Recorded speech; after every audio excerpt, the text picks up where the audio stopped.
I'm Harold Barnes, President and CEO of the Center for Quantum Leadership. Today's class will be on the first value and principle of quantum responsibility, personal development. To personally develop oneself, you should have and acquire the following subset of principles and values. Love of your ultimate source, self-love, love of humanity, compassion, inspiration, gratitude, knowledge of your gifts, role models, personal education, multiplying your efforts, managing your thoughts, being one with the earth, and meditative spirit. And those are the things that we feel are necessary if we are going to develop ourselves personally.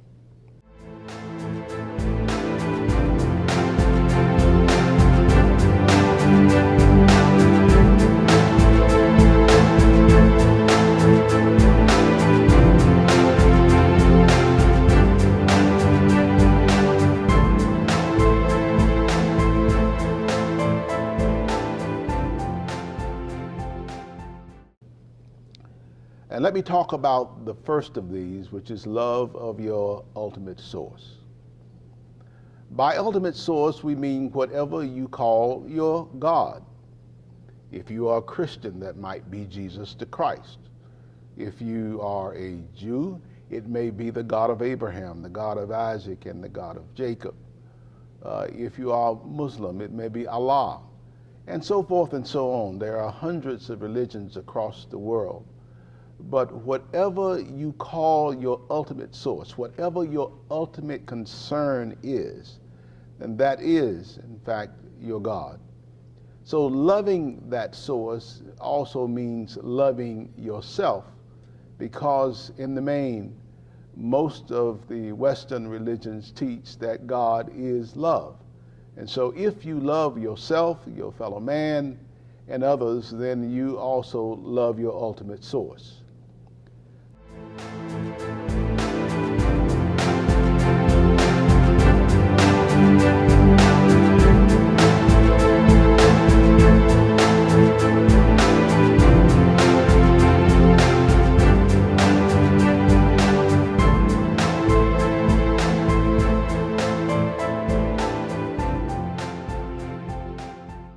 Secondly, we have self-love. One of the things that we teach here at the center is that for the most part, that we all are born as a complete package. By complete package, I mean that you are a great potentiality, a bundle of potentiality when you're born. And that you are everything that you have been searching for. All we have to do is to stir up that gift that we have within ourselves, the potential to love, the potential for compassion, and the potential to love yourself.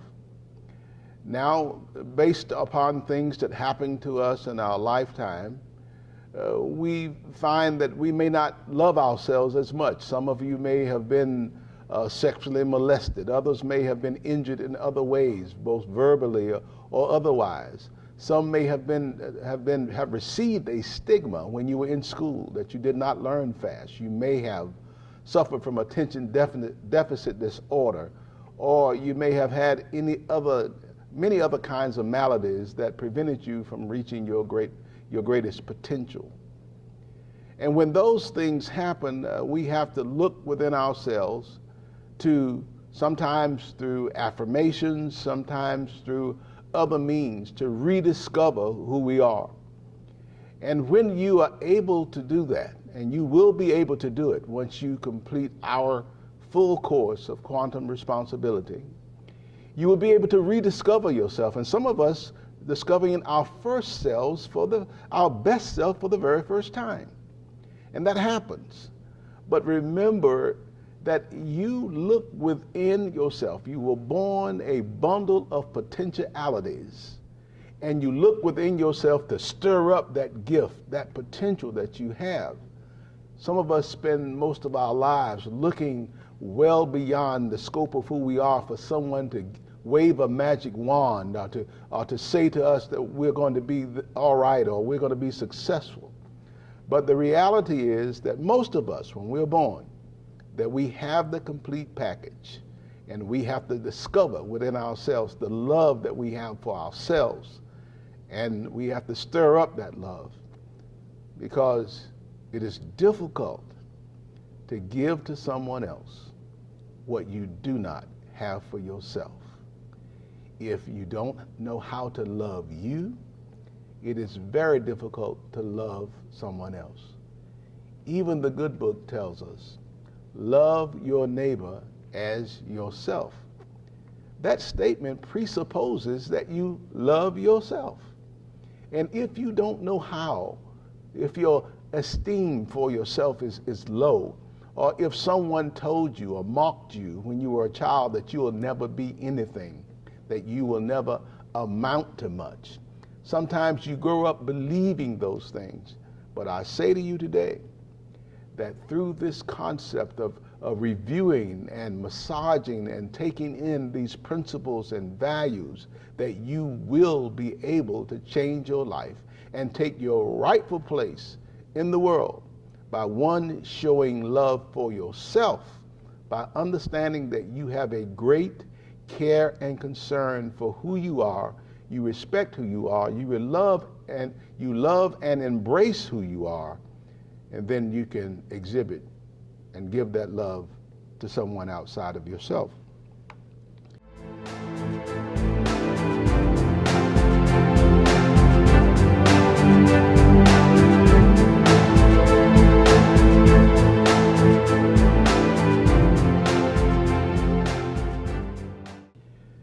When you love yourself, then you also will be able to love humanity. And that is to have some type of concern and compassion for someone outside of your family members.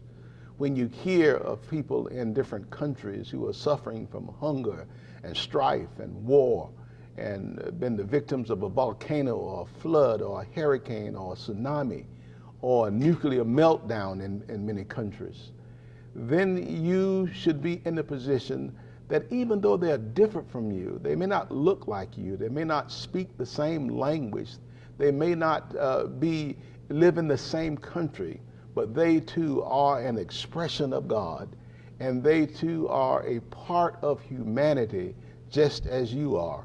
And even though they are outside of the boundaries of the country where you live or the city or outside of your family members, that we have to have love and concern and compassion for those who are outside of our family, who are members of other communities. For you see, many times we have been taught that if you live in a third world country, you speak a different language. So we use certain slang words to describe those people. They're either stupid or they're dumb or they don't know like we know. They're savages or they're less than people. But every child of God is a part of humanity, and they are our brother or our sister, and we need to accept them as such, even though they may be outside of the physical boundaries.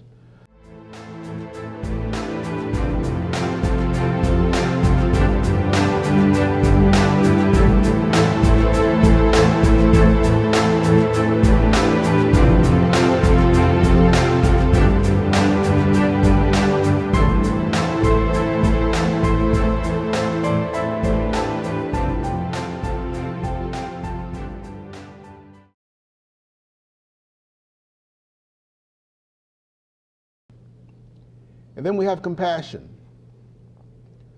How do we show compassion for someone? First, to ourselves, understanding that we deserve compassion.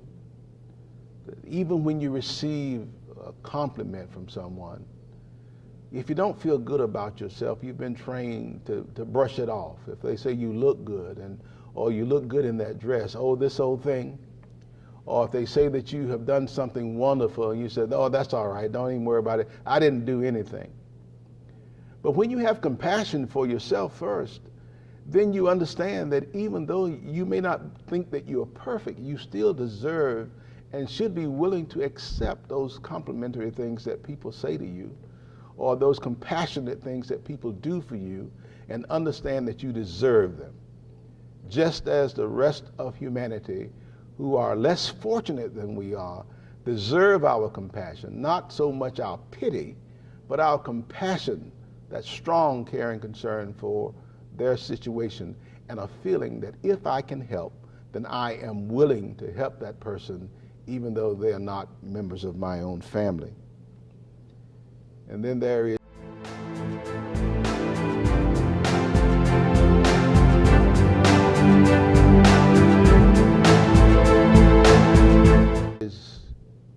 gratitude. I was once told by someone that gratitude is the greatest flower to have shed its fragrance on the human heart. Grateful. Are you grateful? Are you grateful for the things that people have done for you?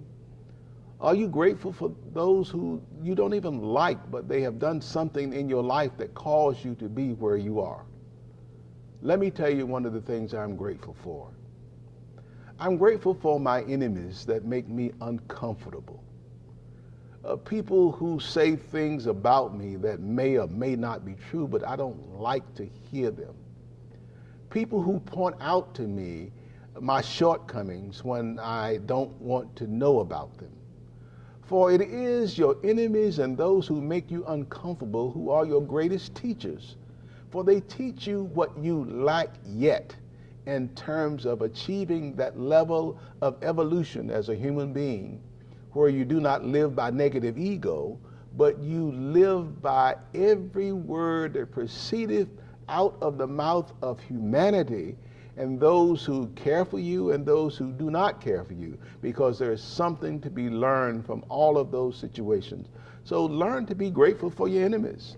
Learn to be grateful for those who don't say the things that you really want to hear when you are uncomfortable, because those people are also your teachers. And then there are those of our family members, our siblings and our parents. Sometimes people do things that cut us. Then we have to find out how we can heal ourselves. Sometimes they say things that hurt us, and then we have to find out how to put salve on that wound. And so therefore, we should learn how to be grateful for people who have done things that are negative toward us. For instance, if you have a parent who did not understand how to treat you as a child, or even how to mother or father a young child, they did not provide you with the sustenance that you needed when you were growing up in your community. They said things to you that were hurtful, and they cut you to the quick, and that you seemed like you can never shake them. But the fact that they brought you in the world is a reason to be grateful. How can I be grateful to someone who I know did not treat me well, or someone who are less than what they should have been to me? Well, as children, we're just like a crystal glass. When you pick it up, especially in the summertime, you put fingerprints on it. And sometimes it may slip out of your hand, and you may drop it and break it, or you may crack it because you hit it up against something. And as children, we are the same way. Sometimes our parents, they left fingerprints and smudges on us because of the way that we were treated, or they dropped us and they broke us in terms of our spirit and in terms of our feeling of well-being for ourselves. But in spite of all of that, we cannot change where we have been, but we can change where we are going by processing through ourselves all of those hurts and all of those smudges and all of those cracks that our parents and others have left in us, by sitting down one day, writing a letter to those persons of gratitude, letting them know that you are grateful for what they did for you by bringing you into this world. And even though the relationship was not perfect, that you have learned to not only survive, but to thrive based upon your ability to grow and your ability to use those bundles of blessings that you were born with, the potentiality for love and compassion and the potentiality for reaching out to someone beyond yourself. When you can be grateful for the small things that happen in your life, then those things that you seek in your life, you will attract to yourself those things that you need for a wonderful life. Never forget to be grateful to those who have helped you along the way. And sometimes it is dignity affirming. Sometimes you can also purge from yourself things that have kept you from moving further in your life by simply sitting down and putting in writing those things that you're grateful for, and send that letter to someone that you know hurt you, but they also did something positive in your life.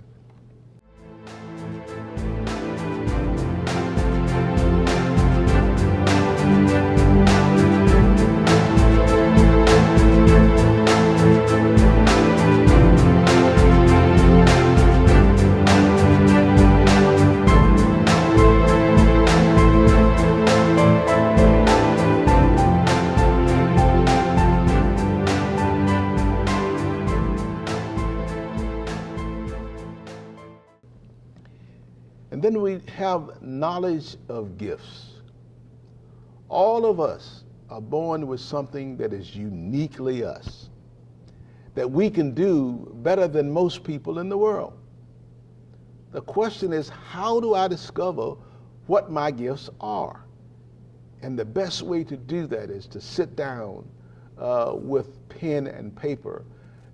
Sometimes the best time to do it is the first time that you wake up in the morning, whether it is 2 o'clock, 3 o'clock, and all of us have that time that we wake early in the morning, if it's only just for a restroom break or whatever it is. If you'll do that and not go back to bed, but get that pen and paper and sit down in the quiet of the early morning when all of the universe, all knowledge is open to you, and sit down and catalog what you think your gifts are. By your gifts, I mean that thing that wakes you up in the morning and you don't mind going out to do it, that when you are doing it, it gives you joy, it wakes up your spirit, it brings a smile to your face, and when you are doing it, you lose track of time. Sometimes you sit down and something that you are passionate about and something that you love, and you sat down at 11 o'clock in the morning and you look up and it's 4 o'clock in the afternoon because you have been lost in the thing that you're doing. And when you are really blessed with a wonderful gift, you actually become the thing that you're doing. And when that happens, then you're really not working, but you're living, and you are expressing yourself in a way that satisfies everything within you. Remember that when you find out what your gifts are, that more times than not, you will also be able to make a living, a decent living, at doing what you are passionate about. But all too often, we get on the wrong track. We go to college for one thing, and we finish college, and we went because we love geology. And we've been passionate about geology from the time we were 4 or 5 years old. But your first job offer was in sales. You hate sales, but it brings you $80,000 a year, so you can afford to have a nice car, you can afford to buy a home, and you can even afford to consider marriage. And so many of us get trapped in doing that thing that makes us money, but we do not do what we are passionate about. And so we find ourselves 25 and 35 years into a profession where we now make $150,000 a year or $200,000. We're married with 4 kids, and at age 65, we realize that our life is empty, that it is abbreviated, it is truncated, because what you did for a living was merely a subterfuge for what you should have been engaged in based upon your passion. And so your life becomes empty at 65. I say to you, find out what your passion may be. Find out what your gifts are early in life. And then catalog those gifts. What do I need to do to develop those gifts? What educational background will I need? What sacrifices will I have to make? Can I do that and get married? Can I do that and buy a house? Can I do that and do all the other things? Because houses become traps. Cars become traps. Getting married too early will become a trap, that you get these bills and the things that go along with them, and then you cannot live the life that you have imagined. And so remember early on, the earlier you find out what your gifts are and what you need to do to develop those gifts, the better you will be as a human being, that your life will be meaningful and will be full, and you will not die never having sang your song, whatever your life song is. It may be artistry, it may be as a scientist, it may be as a mathematician, it may be as a sociologist. Some people love being a housewife, or some people just love being a father. Whatever that is, you decide what that is. Not because your grandfather did it, or your grandmother did it, or your cousin did it, or it is expected of you. You have to, in order to be meaningfully employed and discover your gifts, then you have to be able to reject the opinion of others when it comes to determining what it is that you are compassionate about, what your gifts are, and what you're going to do for the rest of your life. Lastly, remember this. You may be gifted at 5 different things, but you can't successfully do 5 things at one time. So some decisions have to be made. You have to determine what 1 or 2 things you can do and give your all to doing it and be successful in life, and how it can cause you to be gainfully employed and take care of that family that you wish for into the future. And then determine what you can do. You may have to jettison those other things until your retirement age. And then once you retire and you have an income coming in, then you can dabble at 10 things at one time, because you're not required to bring home a living with those things. So remember, don't fall into the trap of doing everything that you think you are talented at, but choose something that you know you can do, that is one of your gifts, and that you can be gainfully employed at as you go through your life.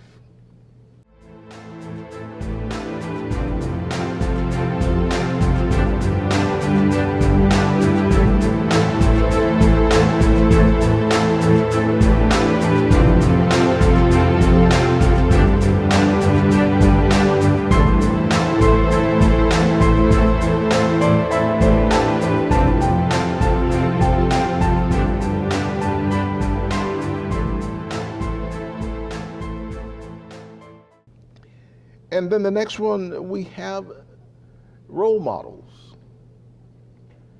It is a good thing, especially if you are looking for ways to improve your life, and if you are a first-generation scientist, or a first-generation mathematician, or a first-generation barber, whatever you choose as your profession, that sometimes it is important to emulate someone that you know is a good barber or a great scientist. And if you're blessed, you may even get to work with those people from a volunteer perspective while you're getting your education. But choose that person. That person may not even know you, but you have watched their life either on TV, or you may want to be an astrophysicist, and you have seen those great guys who come on TV and talk about time and how time was created, and black holes and the nebula, and so many other scientific things. And you may say, I want to be like that person. I want to be able to discover and to devote my life to it. And so you may want to emulate that person. It is good to have a role model that you can look up to. There may not be someone in your family who's ever done anything like this. So you don't have a role model there, someone to model that kind of behavior for you. So find someone and then use their lives as something that you can pattern yours after. Sometimes you can use one person for as a role model in terms of how they've honed their skills. It may be someone who might be a great scientist who had great skills but had terrible ethics. And so you may use that person as a person with great skills and pattern that part of your life after that person. You may choose another person with wonderful ethics who you love, who loves humanity and comport themselves in a way that is dignity affirming. You can use that person for that part of your life. But find a great role model, read about them or visit them or talk to them, and then use that as something that can help you in guiding your life.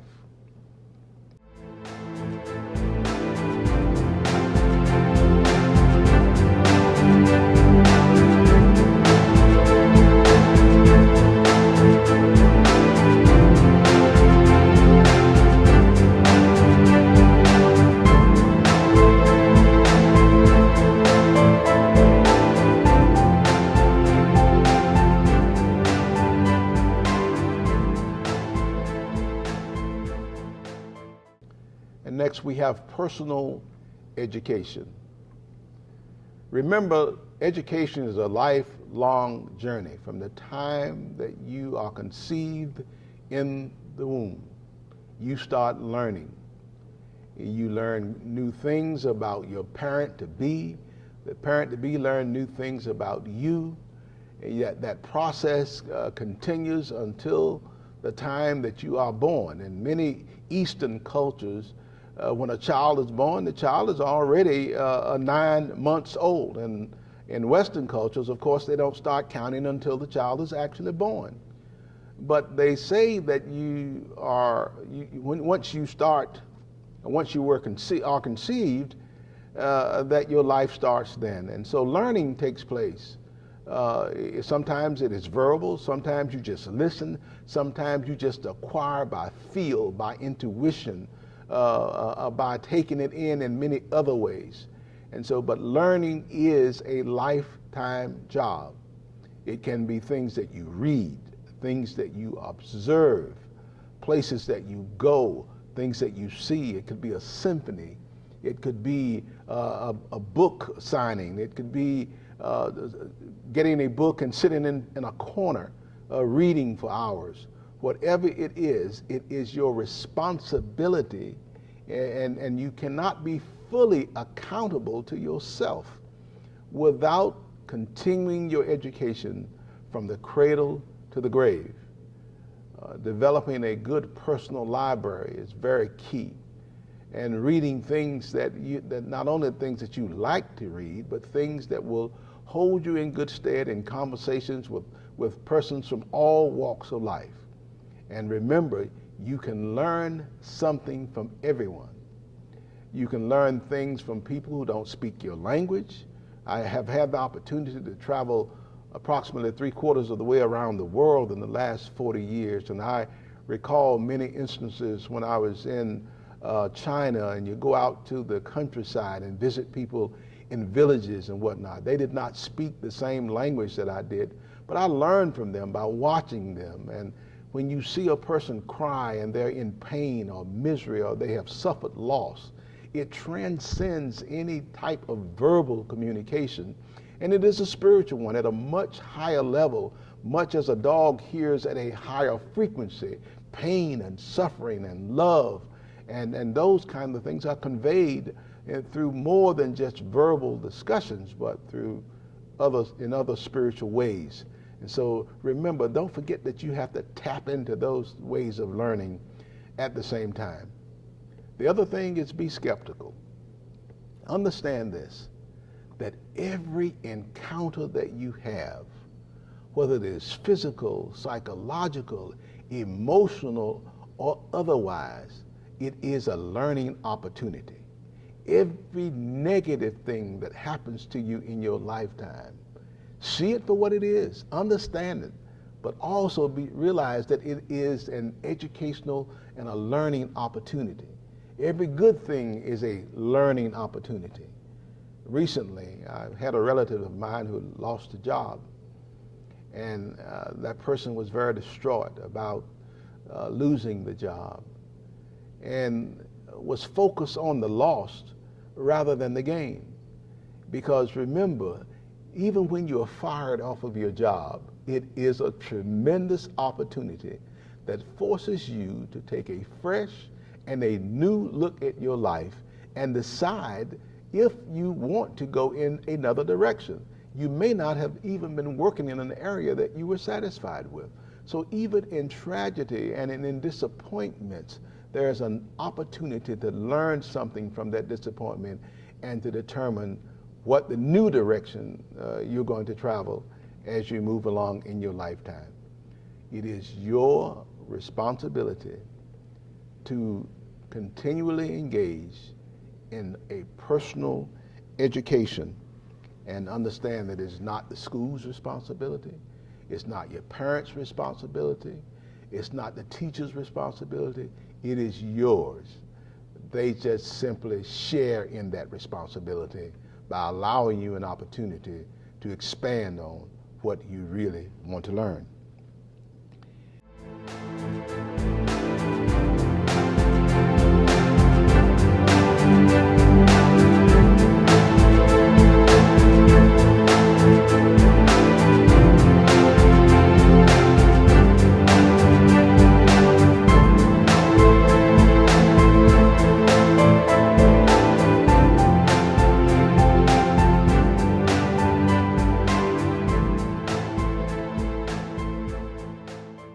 And then we have multiplying efforts. By multiplying efforts, I simply mean that it is difficult to multiply yourself by yourself. When you go out to the graveyard and you see hundreds of graves, there are hundreds of people underneath the earth who never got a chance to sing their life song or to do that one great thing that they were destined to do because they held it within themselves, because I am not going to share this thing for fear of someone will take my idea or they will take this idea and do something else with it. But it's difficult for one individual to take an idea and take it from start to finish by yourself. You have to be wise enough to understand that sometimes it takes more than one person to achieve a dream. So in order to multiply your efforts, you have to coalesce with those people who have skills and values that you may not have, that can bring your idea to market or can explain it in a way that you may not have thought about it, or add something to what you were thinking about to make it flawless as opposed to flawed. And so many people die never having achieved what they wanted to achieve in life, simply because they did not know how to multiply their efforts by working with people of sometimes of a like mind, and sometimes it can be your competitor who forces you to take a critical look at what it was that you were intending to do and make the necessary changes to improve your product or whatever it is that you were trying to bring forward.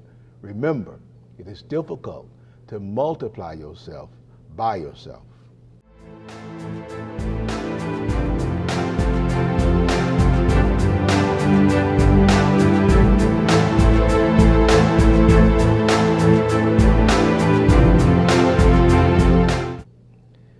Then we also have managing our thoughts. This is the greatest impediment to success. What you think. People, scientists and others used to say you are what you think about. Well, I'll say to you today that you're not your thoughts. You don't have to be just what you think about. Yes, it may come into your mind that you want to cheat on your wife this week because the person standing in front of you is a beautiful person. She has an equitable distribution of human protoplasm. I mean, she has all the right things in all the right places. And your mind tells you that you have to act on this opportunity. But you also have the ability to manage your thoughts. You can reject negative thoughts, reject thoughts that will not carry you in the direction that you want to go. You have a management process in your subconscious that you do not have to give in to the things that come to your mind. But most of us says, well, that's just the way I feel. Well, that's one answer to the question. But the ultimate answer is that I can change the way I feel. I can change the way I feel about disliking you because of something that you may have done to me 20 years ago. I can change the way I feel about a person who married the girl that I was going to marry, and the person who married her was my best friend, and so now I hate him. I can change the way I feel about that person. I don't feel like going to work today because I just don't feel good. I can change the way I feel about feeling good. So the power is within you to change the way you feel. You are not what you think about. You are what you choose to think about. And what you think is most important to you, those are the things that you can act upon. And you do not have to act upon every thought that comes to your mind. People say, I am plagued by the fact that my wife died 10 years ago and I just can't talk to other women. I just can't talk to other people because I remember my wife. That's the way you choose to think. You can change the way you think. Life is for the living, for people who are alive. And so therefore you can have a wonderful life if you're 60, 70, 80, 90, however old you may be. And until the breath leaves your body, then you should live a holistic life, a wonderful life, because that's what you choose. There are those who say that terrible things happened to me and I won't ever forget it. Just on last week, someone said to me that my father died in the month of December, and in every December I'm sad because that's the month in which my father died. And I say to you that as a human, we love our parents and we revere them when they are alive. And it hurt us, it cut us when they die and they leave us, especially when it is unexpected. But that is something that happened to you on the day and the week and the year that it happened. And when you drag those stones around with you for 10 and 15 and 20 years thereafter, I'm saying to you that you do it by choice. And that feeling, when it comes on you, that this is the month, why not try celebrating that month as the month that your father transitioned from this life to the next? Because it is a transitory process. And that we all will make that transition at some point in our lives. That is a natural process. It is one that we need to embrace, not to fear. It is one that we need to understand that that is the next part of our being. And so we need to embrace it because it will all happen to us. And so I say to you today that managing your thoughts is something that we are in charge of, and we determine how we feel. And when you feel like you cannot overcome negative thoughts, say to yourself, what have I done to me to deserve that I treat myself that way? Because that's what it really boils down to. Let me unravel that. When you have persistent negative thoughts and you choose not to ban them, meaning to send them away, And I'm not naive enough to think that when you have been significantly injured that this is a process that you can just sweep it away. But over a period of time, you make the choice to feel better. And when you hang on to that negative feeling, then you're inflicting injury on yourself. Not the person who may have hurt you years ago, not the person who may have done something negative to you years ago. You are now inflicting that pain. The person may have inflicted it in the initial beginning, but you now continue to inflict that same pain on yourself year after year, day after day, because you make the conscious or unconscious decision not to let it go. And I say to you that life is for the living. Anything that impacts you negatively and you feel like you cannot let it go, you need to examine it, you need to understand it, you need to think about it, and then you need to jettison it and let it go and live the life that you originally imagined for yourself. The power is within you. It begins with you and it ends with you. So what have you done to you to make you want to treat you in a negative and impactful fashion that it ruins your health, both physically, emotionally, psychologically, and in many other ways? Because every negative feeling is a force field within your body.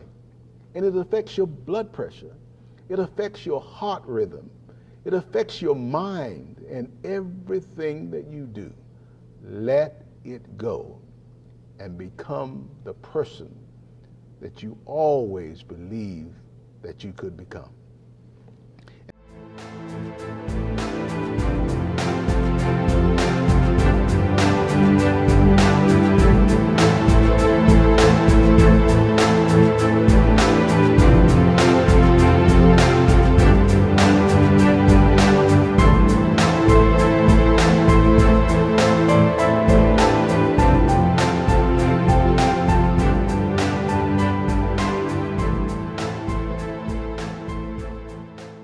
And then we have one with the earth. On the personal development, this one with the earth simply means that we see ourselves as disconnected from this great and wonderful place we call the earth. Well, the earth is a living organism. It breathes. It has storms, it has hurricanes, ice ages, and everything that we do affects the earth. It has minerals in it. And the same minerals that we have in the earth, many of those trace minerals are also in our bodies. And when we die, our body goes back to the earth from whence it came. And those minerals that are in our body go back to the earth. So you see, there is no separation between the earth and ourselves. We are earth. We are a part of earth. And so we can't say that, I don't believe in global warming, or I don't believe in global dimming. I don't believe in this. We can't pollute our rivers and poison our air and believe that it has nothing to do with us. It has everything to do with us. And we must find a way to manage that part of ourselves, because the earth is an extension of who we are. And we must find ways to manage living in harmony with that part of who we are by not polluting her, by not poisoning her. Because I'll tell you this, that at some point in the evolution of the earth, it will reject you. It will reject us as a species like it did the hominids before us and those other species of animals who came before us. That in the evolution of the history of the earth, if we do not treat it properly, then it will reject us as a species. So it is everyone's responsibility to treat our brother and our mother earth just like we would treat ourselves. And that is presupposing that we do in fact love ourselves. Then we must love mother and brother earth and treat them in that fashion.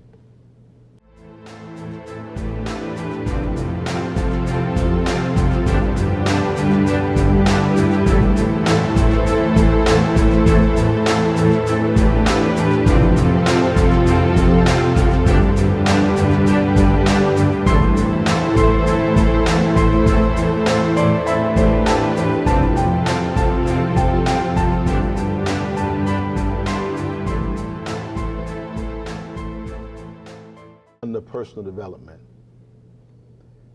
we must have a meditative spirit.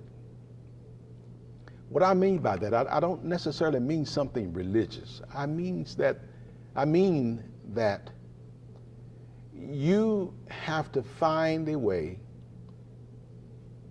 or create for yourself a secret closet, a place where you go when your mind is scattered and you cannot center yourself.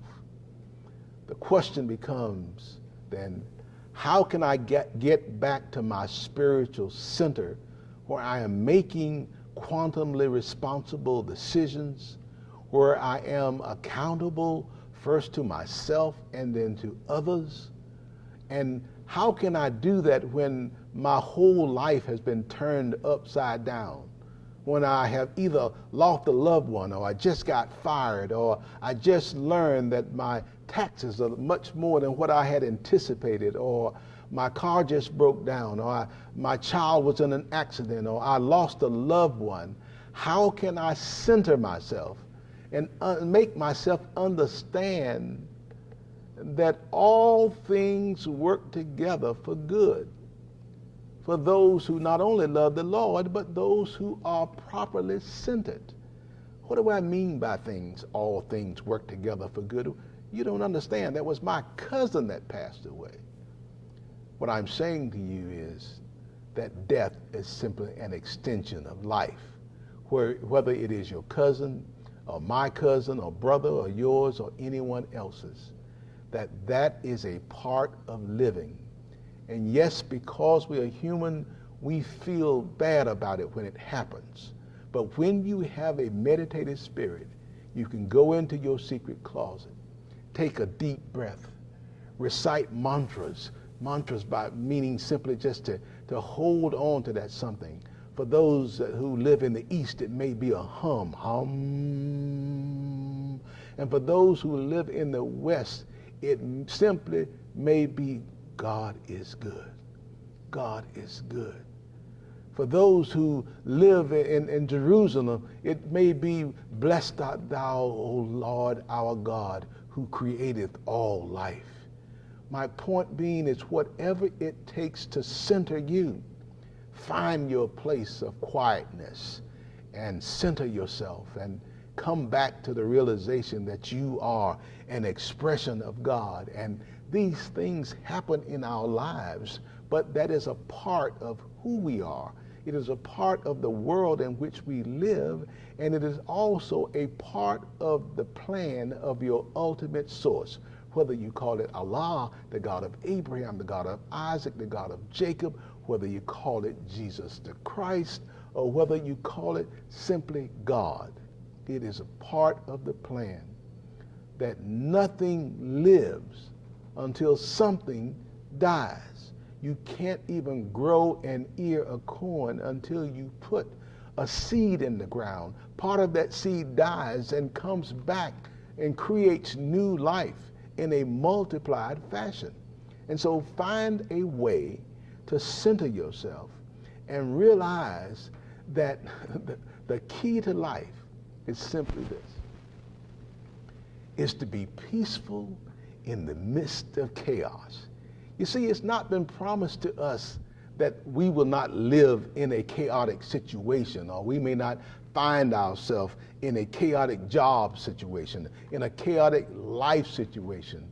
But when you have a meditative spirit, then you can find peace in the midst of confusion because your mind is at peace, your spirit is at peace, and you have said to yourself that I can choose peace rather than this. I don't have to get involved with the calamities of somebody else's life. Yes, it can be going on around me, but I can choose peace rather than this. I meditate and I look within myself and say to myself that I am everything that I have been looking for because God caused me to be born a bundle of potentialities that it is up to me to spend the rest of my life developing that love, that compassion, and that spirit of working with others and understanding that I matter and that I am a good person and that I can live in the midst of confusion and not become confusion myself. It takes a centered person to believe this and to feel it and to act upon it, because you must have a meditative spirit. Those are the principles and values of personal development. The first value and principle of quantum responsibility. And when you develop yourself personally, then the other 6 phases of quantum responsibility become something that you can attack and learn in a way that it will change your life as a person, on your job, as a husband, as a businessman, as a wife, as a child, whatever walk of life you are involved in. You must first begin with yourself. Remember, quantum responsibility, personal development, it begins with you.